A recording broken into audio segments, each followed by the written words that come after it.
Okay, for the final system, we'll have the second of the main regulatory systems. The nervous system is a primary one where you directly target individual cells and turn them on. The endocrine system is a more overall general concept. You have glandular cells that produce hormones.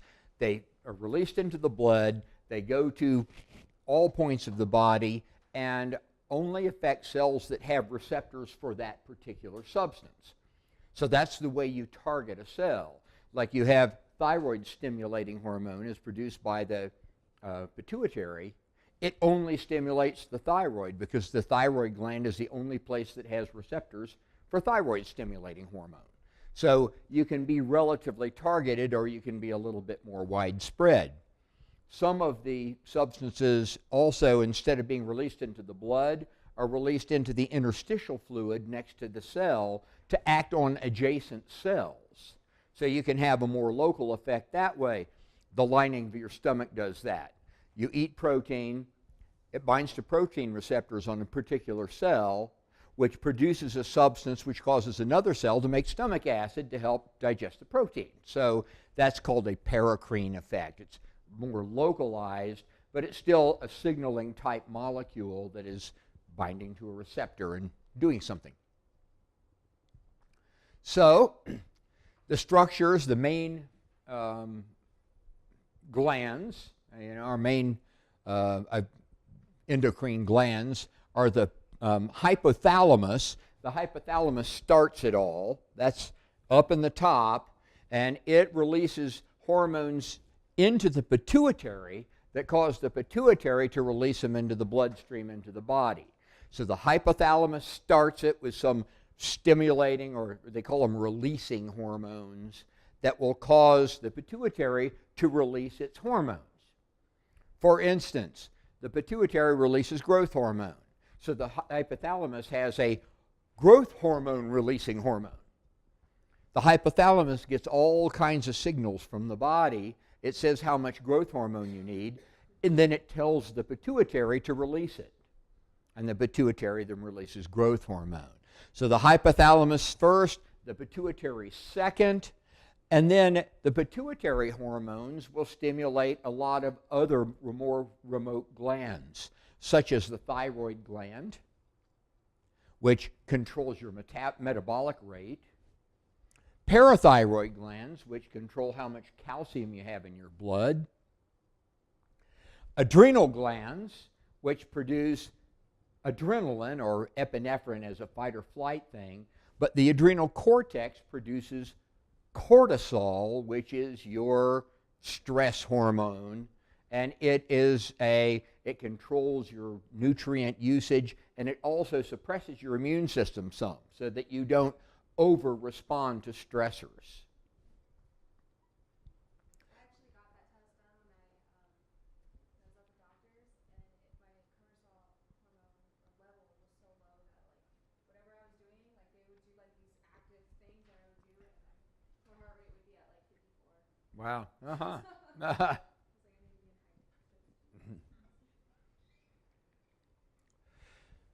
Pancreas, we know, releases digestive juice to digest your food, but also has these little islets, these little blobs of cells around in the pancreas that release insulin. Insulin and glucagon, actually. Insulin causes blood sugar to go into your skeletal muscle so it can be used there. If you can't respond to insulin, your blood sugar is too high, you have diabetes. And glucagon is the other way around. When your blood sugar is low, it causes your liver to release more glucose into your blood. So the pancreas controls blood sugar. Your gonads, your ovaries and testes produce testosterone, dihydrotestosterone, and estrogens, and progesterone, and stuff like that, your male and female hormones. Thymus gland is more an immune gland. It has less direct release of hormones into the bloodstream.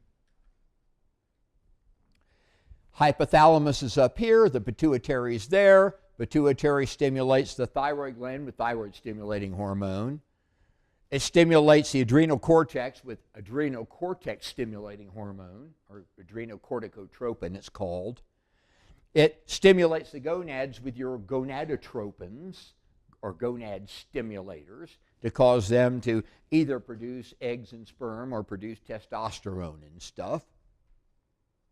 The parathyroid glands are on top of the thyroid, and they respond to calcium levels. If your calcium's too low or too high, too low, the parathyroid keeps your calcium up. So if your parathyroid gland detects low calcium in the blood, you release more parathyroid hormone. Parathyroid hormone causes you to absorb more in the intestine, retain more in the kidney, and also take it out of your bones if you need extra.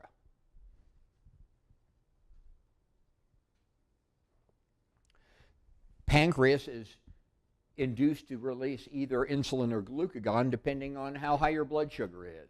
It has blood sugar measurers. And so if it's too high, you release insulin to drive it out. If it's too low, you release glucagon to release some.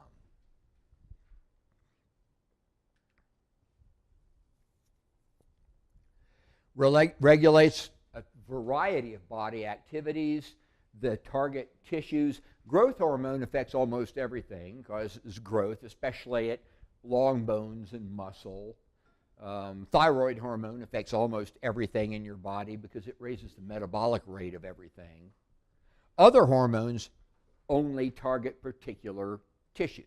Your gonadotropins only affect the ovaries and testes, for instance. Hypothalamus is the control system. Releases your releasing hormones into the pituitary so it can release its hormones to stimulate everything.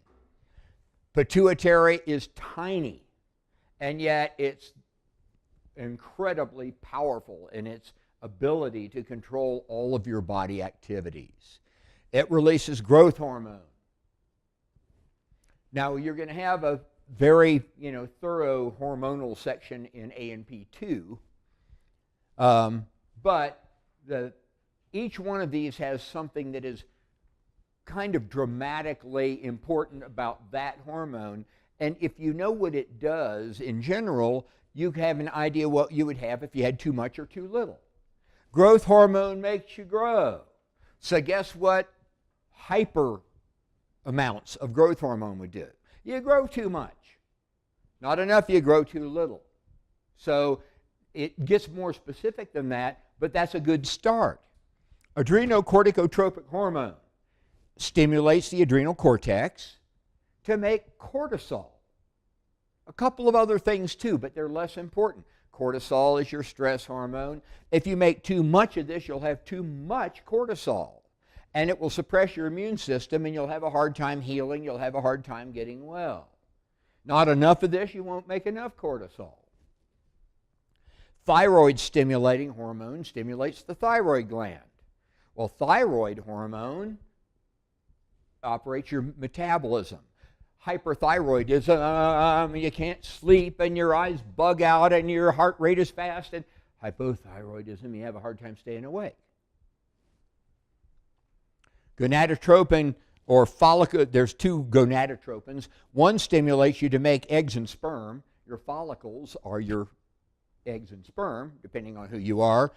And luteinizing hormone, which causes you to release testosterone and estrogens and stuff.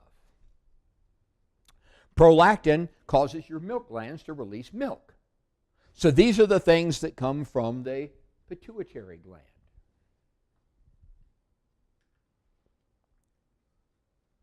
And the back of the pituitary releases two things: antidiuretic hormone, which helps you retain water when you get dehydrated. Antidiuretic, it's the opposite of a diuretic. And good old oxytocin, which causes childbirth. It causes milk to be released from the breast. It's a muscle contractor.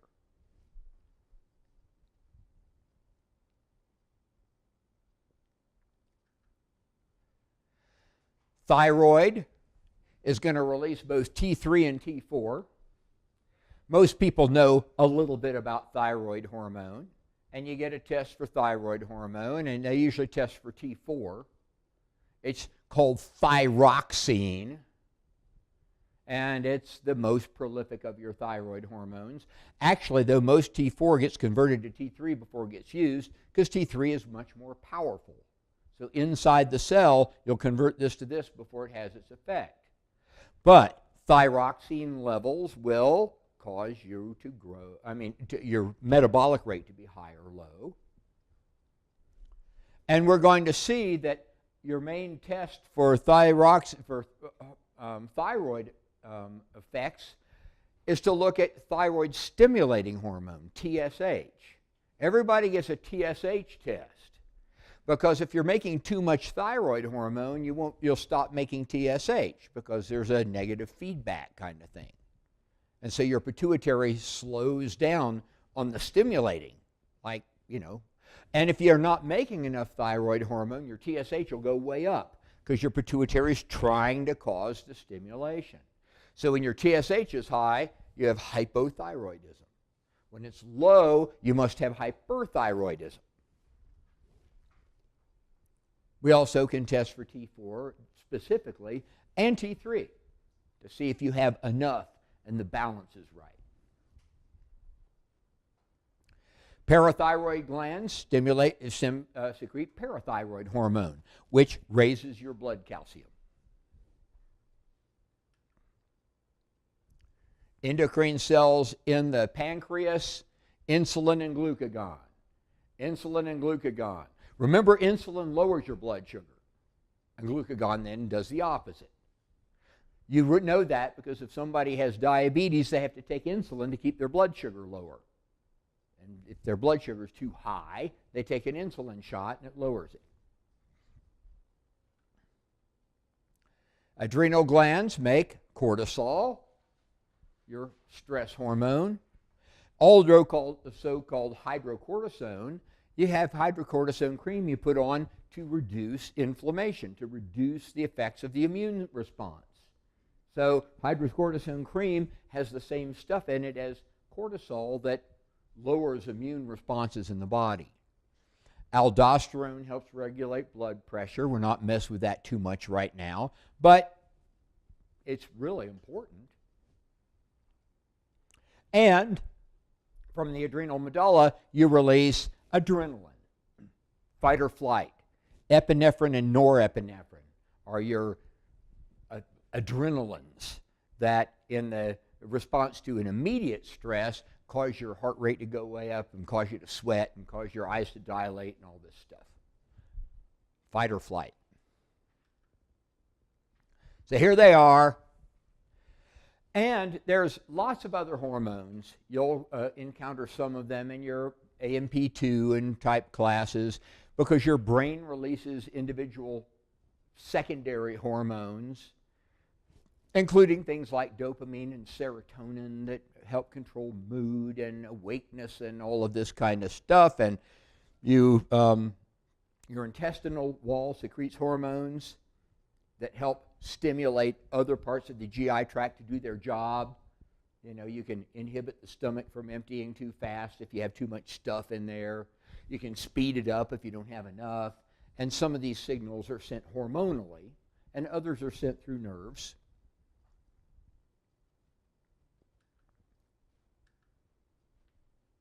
We remember adeno is a gland. Adreno is the adrenal gland. Cortico is the adrenal cortex. Now, it could refer to the cortex of the brain, too, but we're in the endocrine system right now. So the corticosteroids is a little group of steroid hormones like testosterone that are also released from the adrenal cortex along with cortisol. So cortico whatevers are coming from the adrenal cortex. Endocrino refers to the entire endocrine system. Parathyroid O, pituitary O, thyroid O, refer specifically to those. Some things that are going to relate to effects. Acro refers to like the length of extremities or something. It's kind of a weird term, but an acrobat is somebody that swings around on their extremities.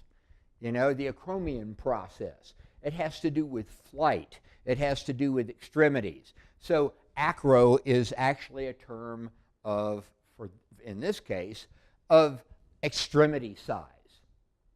There's a condition we'll see in a minute called acromegaly, caused by too much growth hormone, and your extremities grow too much. You either get really tall or you get really thick, but you overgrow. Calcium. Dipso is thirst. So polydipsia means you're thirsty all the time. I think about dipping water out of a bucket. Okay? Dipsy. Since the symbol for potassium is a K, kalemia might mean hyperkalemia would be too much potassium in the blood. Hypercalcemia means too much calcium in the blood.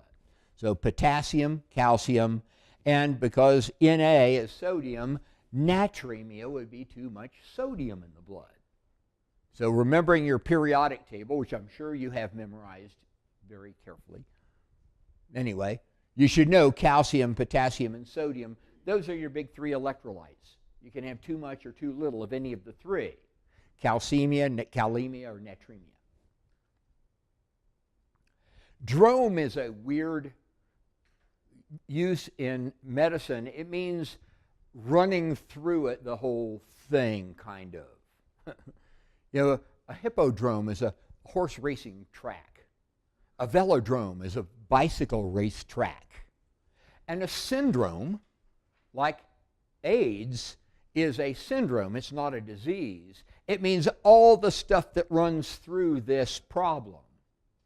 So you can have a variety. You can have something that's an actual disease, or you can have a syndrome, which may be caused by a disease. It may be caused by a lot of different factors, but it's all of the things that go along with it. So that's how we use syndrome. Which one's potassium? K, alemia. Acromegaly. Excessive growth hormone, overgrowth of extremities. If you have too much growth hormone as a kid, you become a giant. You get really tall and long because the growth plates are still growing and the bones just get longer and longer. If it's after you're already an adult and your bones, your growth plates are sealed, the bones just get really thick. Your fingers get this wide. Your brow gets really big. Your jaw gets really big. So you get an overgrowth of extremities, but it's wide rather than long. A lot of times it's a combination of the two. Adenomegaly is what? It's an overgrown gland. It doesn't say which one. Adenosis, bad condition. Adrenalitis, the adrenal gland. Adrenomegaly, hypercalcemia, hyperglycemia, that with diabetes, too much blood sugar. Hyperkalemia, hyperpituitarism. That means the pituitary in general is putting out too much. So you can have too much of one, or you can have, like if the pituitary gets an adenoma, a tumor of the gland itself, these are extra pituitary cells. And you produce too much of the pituitary hormones. And you have too much growth hormone, too much thyroid hormone, too much cortisol stimulating hormone, and all that stuff. If there's something wrong with the pituitary and it doesn't produce those, you can have hypo-individual ones, or you can have pan-hypopituitarism, meaning the whole thing ain't working.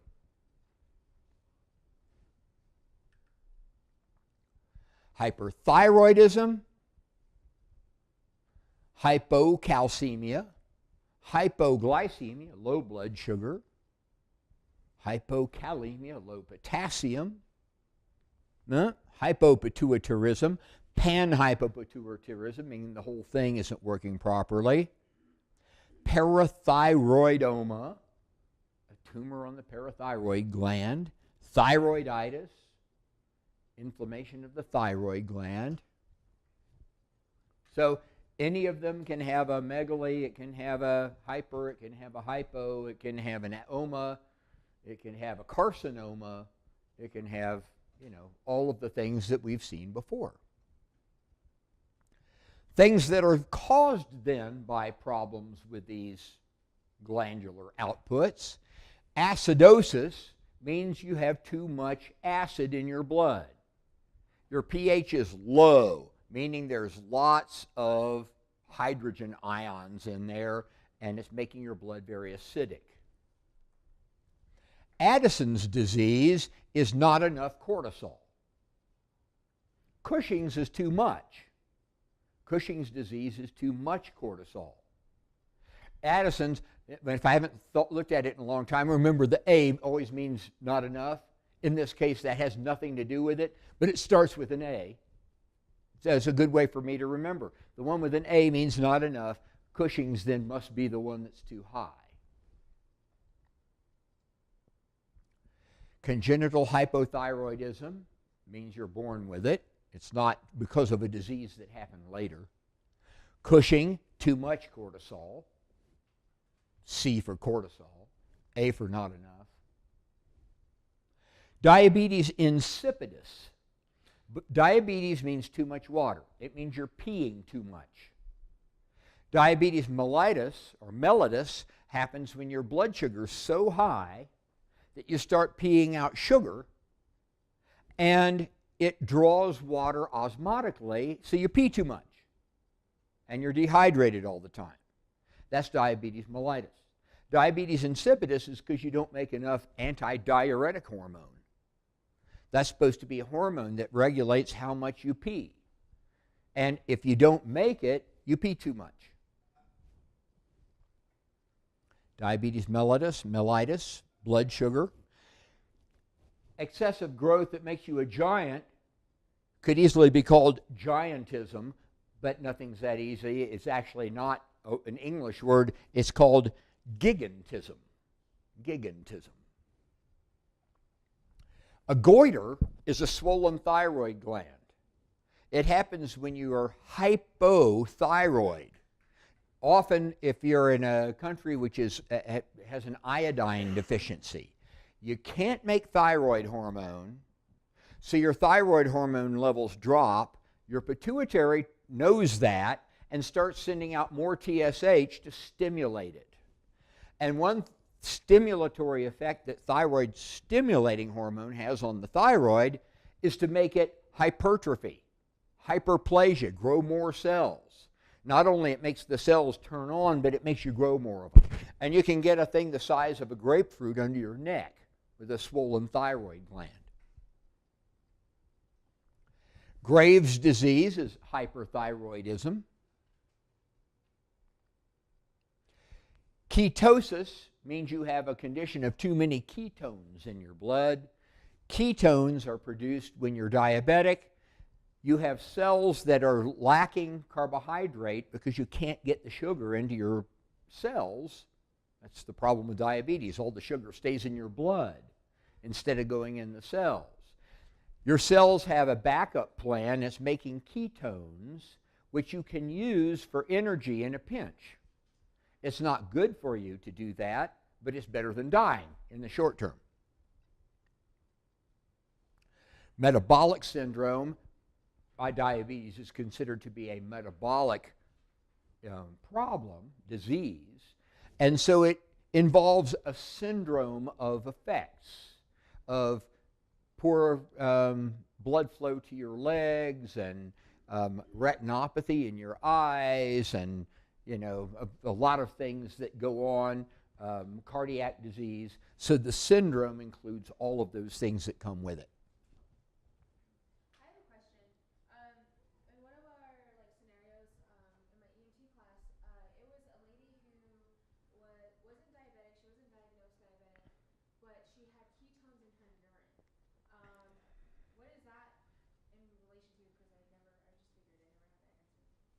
Well, if it is, metabolic imbalance.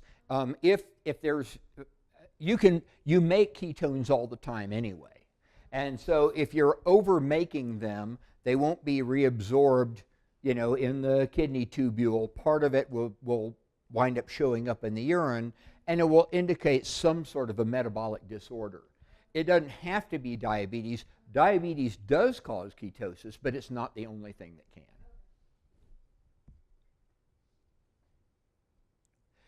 Myxedema is a swelling of tissues caused by inappropriate use of sugars inside the cells, and the cells themselves swell up and kind of change their shape and their texture. You get a really swollen face and stuff, and it's the kind of edema, if you push on it, it doesn't leave a little pit there. Instead, it kind of pops back up because it's the cells themselves that are swollen up. Hypothyroidism interferes with your ability to metabolize sugars, and therefore, because it's a metabolic rate kind of thing. Tumor of the adrenal medulla, pheochromocytoma, a color cell tumor. There happen to be brightly colored cells. Tetany is a tension in the muscles. You get tetany if you're hypocalcemic. Okay? If you have too little calcium, your muscles stiffen up. Calcium helps control the amount of sodium that goes into a muscle during the action potential, during its contraction. If you don't have enough calcium, too much sodium, and you tetanize the muscles, or you get muscle cramps. I always remember that. Hypocalcemia gives you muscle cramps. That's why you drink milk before you go to bed at night, to keep from getting muscle cramps. Give you some more calcium. Thyrotoxicosis means hypothyroidism. A toxic level of anything is too much. If I drink of something that's bad for me but it doesn't make me sick, I haven't drunk a toxic level of it. Above a certain level, it becomes toxic. So thyrotoxicosis is a bad condition of too much thyroid hormone.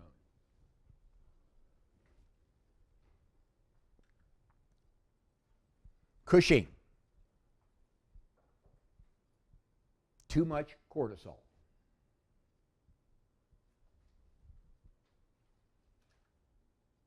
Goiter, the overgrown thyroid, probably in a kid who lived in an area that didn't have iodine in the ground, enough iodine to give them iodine, the iodine they needed to make thyroid hormone, and they didn't live close to a 7-Eleven where they could buy iodized salt to put on their food.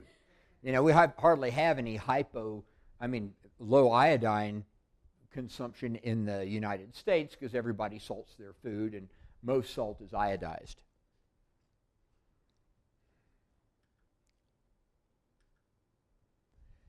Adrenectomy, what are you doing?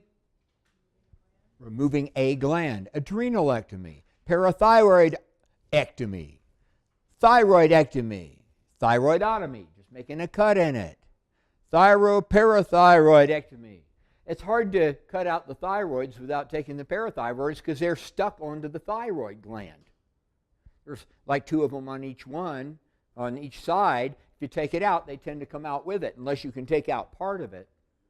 They have recently discovered that the parathyroid glands are independent. They just happen to live on the thyroid because it's convenient. But they've actually been able to take the parathyroid off and stick it on the side of your esophagus or somewhere else, and it'll live there instead.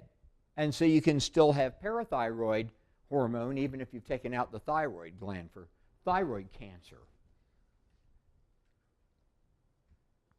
Diagnostic terms: radioactive iodine uptake test. Your thyroid gland loves iodine because it uses it to make thyroid hormone. It has thyroid trappers. They're little receptors that when thyroid hormone comes by, they suck it in. So whatever iodine levels are in your blood, it's 10 times higher inside the thyroid gland because it pulls it in and likes to take it in. So if you want to see what's going on with your thyroid, you use a little radioactive iodine, put it in the person, and next thing you know, the thyroid gland is glowing, and you can take images of it and stuff. Thyroid scan then is looking at it. Sonography would be using an ultrasound. Laboratory test, of course, the blood sugar, fasting glucose test. If you've eaten recently, your blood sugar goes up because it goes into the bloodstream before your insulin can drive it back down by pushing it into skeletal muscle. So you fast for 12 hours or so, and you take your blood sugar and see what it is when it's not being affected by food.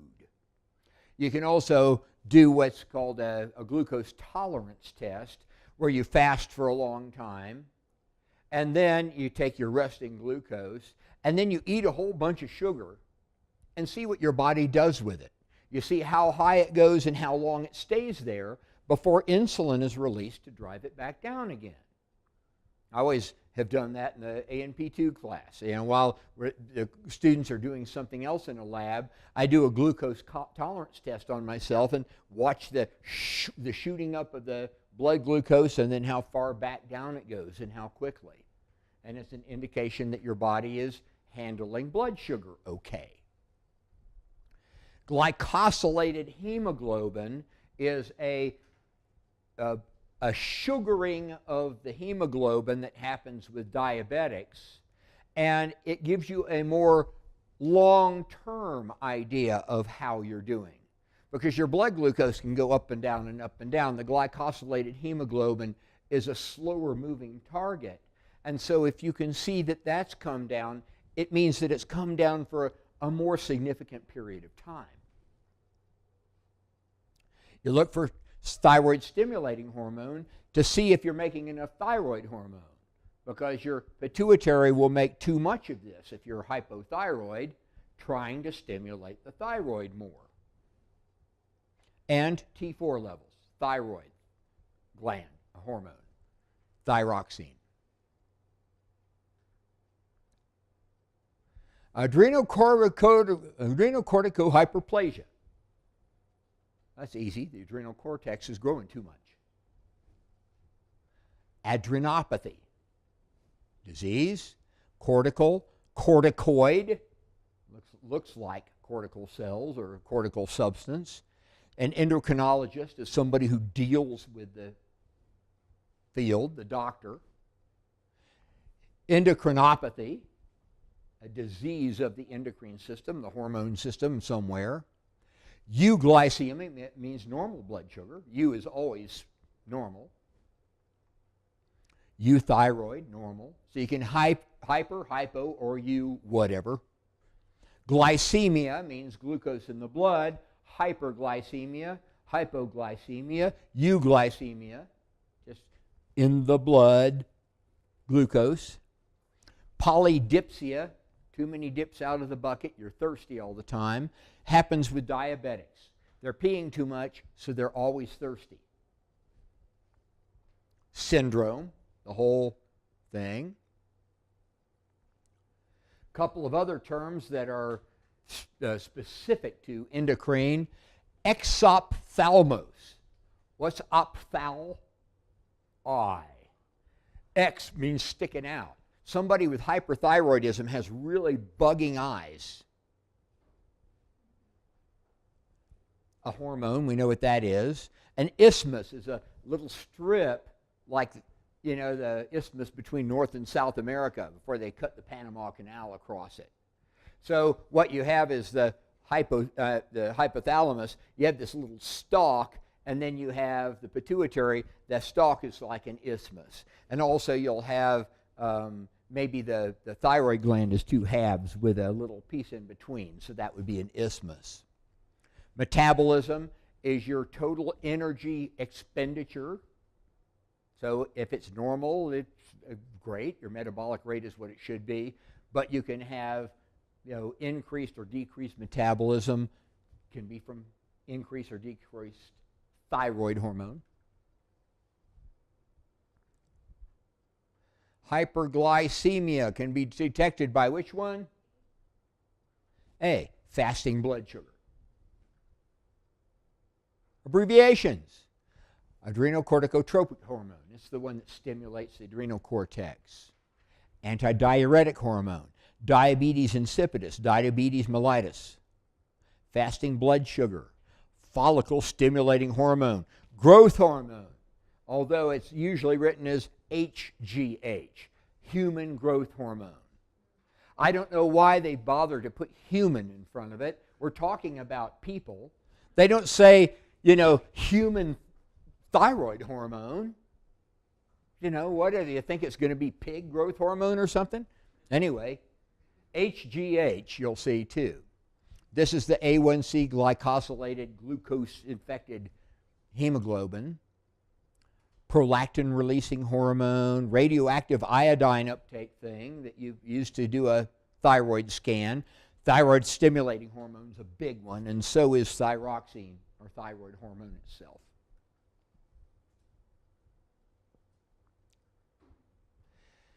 "55-year-old female, 10-pound weight gain, fatigue, hair loss, dry skin, and cold intolerance." These are signs and symptoms, I can tell you right off, of hypothyroidism. Your metabolic rate is so low that you can't burn off any of your fuel. You get really heavy. You have a hard time staying awake. You gain weight, and you're cold all the time because it's your metabolic rate that produces heat. Referred to an endocrinologist, diagnosed with hypothyroidism, indicated elevated TSH. Why is it high? Because thyroid hormone is so low that your pituitary is trying extra hard to stimulate it. If this continues, she's likely to start developing a goiter from overstimulation of that thyroid gland that for some reason isn't making enough thyroid hormone. Thyroid hormone therapy was prescribed. You can take, it's called Synthroid, synthetic thyroid medicine. People who have hypothyroidism, they have their thyroid removed because of thyroid cancer or something. They have to take Synthroid the rest of their lives.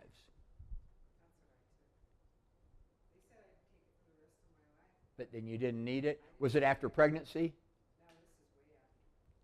Huh. But the one thing that did happen when I had that was my hair turned gray right here. I got a strip right there, and it literally almost like happened overnight.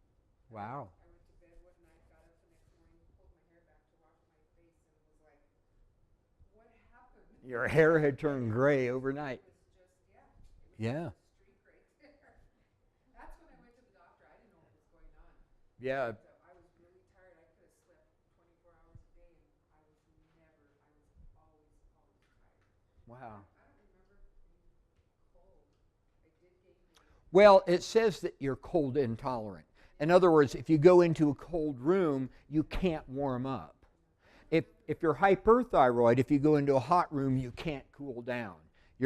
It's not like if the temperature's perfect, you're not in discomfort, but you can't respond to cold by making more heat, and you can't respond to heat by making less heat if you're hyperthyroid because your metabolism is off. A lot of women wind up being hypothyroid after childbirth. During the pregnancy, you have to do everything you can to nourish the growing child. So you gain blood volume, and your heart rate speeds up. You breathe more, so you're moving more blood. You develop kind of a diabetic effect, gestational diabetes, because you want more nutrients in the blood to nourish the baby. And your thyroid picks up to cause your heart rate to be faster and everything, and so your metabolic rate goes up during pregnancy. And sometimes it's enough that it actually damages the thyroid gland so that when you're done, you're hypothyroid for the rest of your life. And some women after childbirth wind up having to take some amount of thyroid hormone.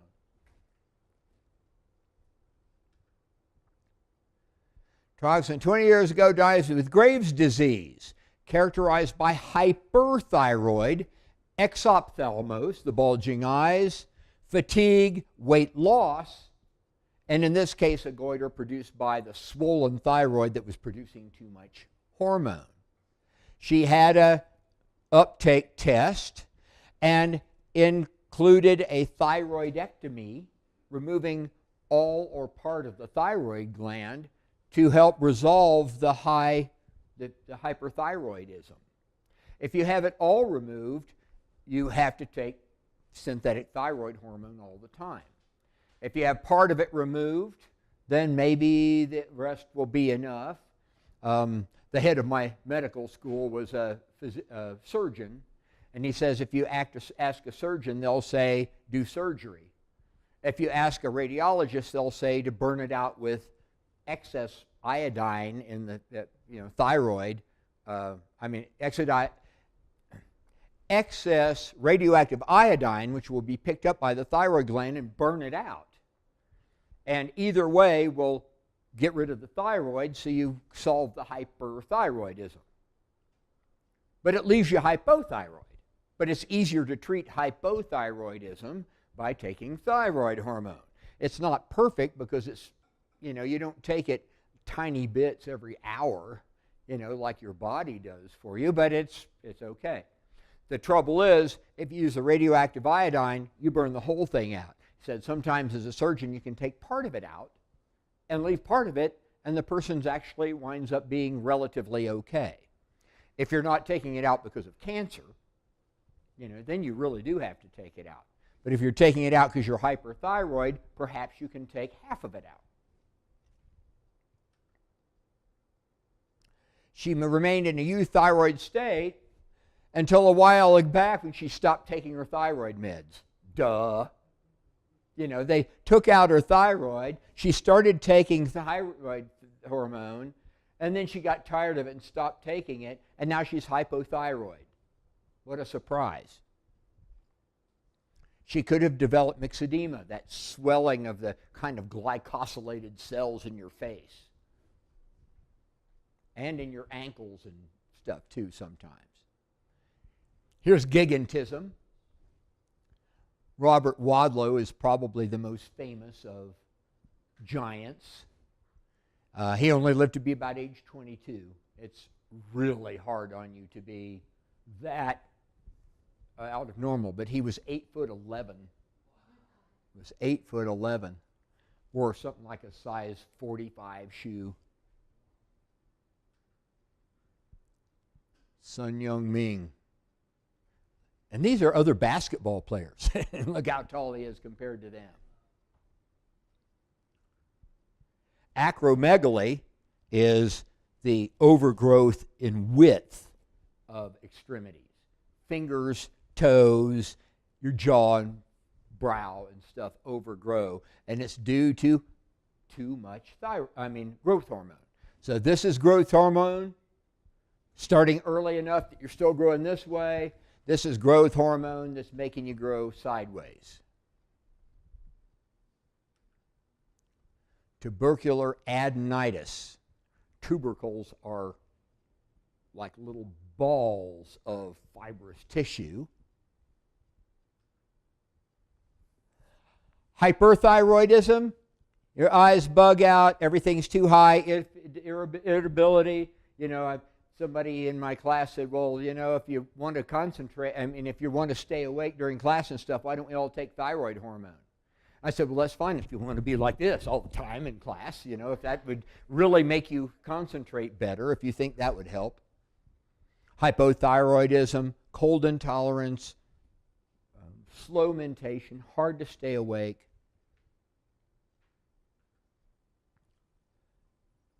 Hypo Cortisol, Addison's disease. This is actually what John F. Kennedy had.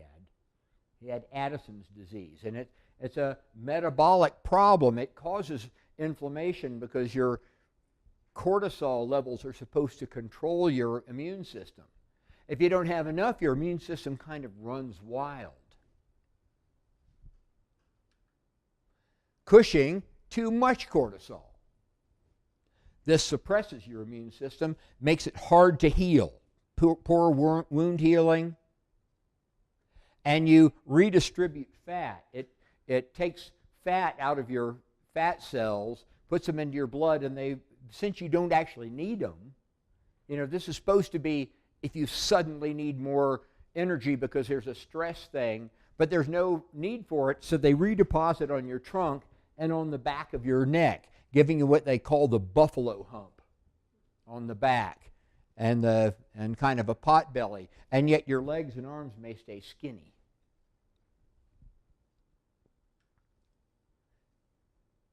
Hypothyroidism can cause mental retardation, developmental problems.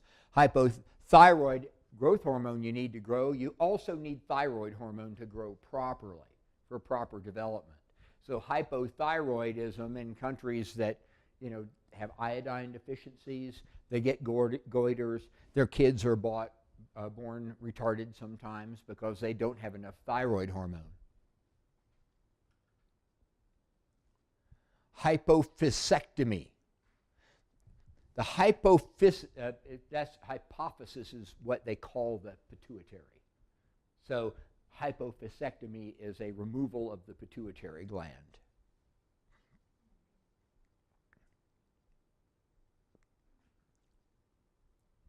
Exophthalmos with hyperthyroidism.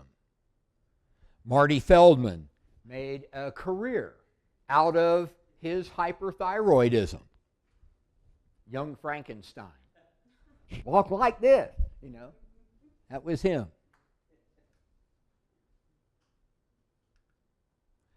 Myxedema. The swollen, overgrown, and hardening of cells due to that glycosylation that happens in improper use of sugars in hypothyroidism. Thyroidectomy scar, took it out, must have had thyroid cancer. Maybe just really hyperthyroid and took it out for that reason. Adenectomy, adrenalectomy, radioactive iodine. You ingest it or inject it, and it winds up in there, and then you can scan it.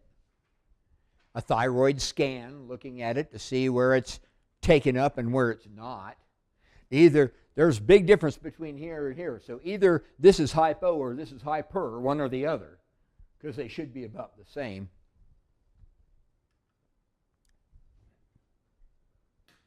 Questions? Okay, last bout with the computers until you start studying for the final.